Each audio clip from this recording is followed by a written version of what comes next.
Hi అండి, అందరికీ నమస్కారం. Welcome to my YouTube channel. ఈ వీడియోలో పెన్షనర్లకి భారత అండి ఏపీ పెన్షనర్లకి పెండింగ్ బకాయిలపై అయితే ప్రత్యేక కథనం. సో వివరాలు వీడియోలో తెలుసుకుందాం. వీడియో అయితే చివరి దాకా చూసినట్లయితే పూర్తిగా ఇన్ఫర్మేషన్ అర్థమవుతుంది. వీడియో నచ్చినట్లయితే లైక్ చేయండి. సబ్స్క్రైబ్ ఉన్నట్లయితే మన ఛానల్ సబ్స్క్రైబ్ చేసుకోవడం వల్ల నేను చేసే ప్రతి ఒక్క వీడియో మీ వరకు రీచ్ అవుతుంది. ఇక వివరాలకైతే వెళ్ళిపోదాం. పెన్షనర్ల హక్కులను భారత 5 ఏళ్లలో ఆర్థిక అనారోగ్య సమస్యలతో ఇబ్బందులు పడుతున్నారండి పెన్షనర్లు. సో వారంతా కూడా వివిధ హోదాల్లో 3.5 దశాబ్దాలుగా ప్రభుత్వ ఉద్యోగులుగా సేవలు అందించి ఉన్నవారు. ఉద్యోగ విరమణ అనంతరం తమకు వచ్చే గ్రాడ్యుటీ పెన్షన్తో జీవితాన్ని సాగించాల అనే కలలు కన్నవారండి. పెన్షనర్లు కష్టాలు తీరుస్తానంటూ బూటకు హామీలు ఇచ్చి ఓటు వేయించుకుని అధికారంలోకి వచ్చిన జగన్ తమ జీవితాలను అంధకారంలోకి నెట్టారనైతే వారంతా వాపోతున్నారు. సో ఈ విధంగా పెన్షనర్లు అయితే అంటున్నారు. అలాగే జీపీఎఫ్ నగదును ఇవ్వడం లేదు. రాష్ట్ర ప్రభుత్వం పెన్షనర్లకు చాలా ఇబ్బందులు పెడుతుందని అయితే అంటున్నారండి. 1వ తేదీన ఇవ్వాల్సిన పెన్షన్ 15వ నాటికి జమ చేస్తే గొప్ప విషయంగా ఉంది. విశ్రాంత జీవులకు ఇవ్వాల్సిన రాయితీలు, గ్రాడ్యుటీ, కమ్యుటేషన్ వంటి వాటిని అయితే పెండింగ్లో పెడుతున్నారు. ఉద్యోగులకు జీవితాంతం దాచుకున్న జీపీఎఫ్ నగదు రిలీజ్ చేయడం లేదు. గత ప్రభుత్వం హయాంలో ఉద్యోగ విరమణ చేసే వెంటనే ఆర్థిక ప్రయోజనాలు అయితే వచ్చేవి. సో కానీ ఇప్పుడు 6 నెలలు, సంవత్సరం అయితే పడుతోంది అంటున్నారు. ఇంటి రుణం తీర్చలేక బాధపడుతున్నారండి మరొకరు. సో 2015లో ఉద్యోగ పదవి విరమణ చేశా, గత హయాంలోనే బాగుండేదని అయితే అంటున్నారు.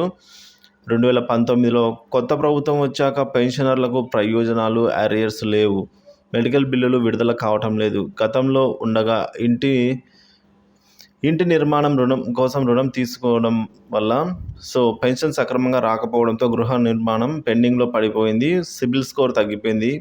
గతంలో చంద్రబాబు 70 ఏళ్ళు దాటిన పెన్షన్ 10% క్వాంటం అయితే ఇస్తే దాన్ని 7% తగ్గించిన ఘనత జగన్మోహన్ రెడ్డికే దక్కింది అంటున్నారు.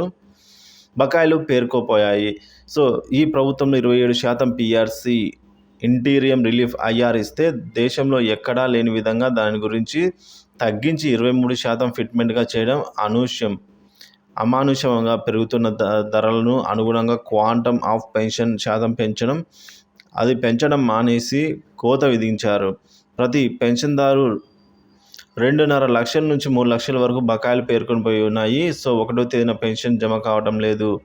అలాగే ఈఎంఐ కట్టలేక చెక్కు 3 సార్లు బౌన్స్ అయిందని మరొకరు అంటున్నారు. సో ఇలా ఎంతోమంది ఉన్నారు. సిబిల్ స్కోర్ పడిపోయి బ్యాంకు రుణాలు ఇవ్వక అప్పులు పుట్టగా తీవ్ర ఇబ్బందులే పడుతున్నామని అయితే అంటున్నారు. ఇక చంద్రబాబు హయాంలో ఉద్యోగులకు పెన్షనర్లకు 43%గా అయితే ఫిట్మెంట్ ఇచ్చేవారు. 10 నెలల అరియర్స్ కూడా ఇచ్చేవారు అంటున్నారు. మరి ఆసుపత్రులలో కూడా వైద్యం అందక అని అయితే అంటున్నారు. పెన్షన్ లేకపోతే వృద్ధాప్యంలో జీవితమే లేదు. గత ప్రభుత్వ హయాంలో 1వ తేదీన వచ్చేది పెన్షను, నేడు 18వ తేదీ వరకు రాని పరిస్థితి.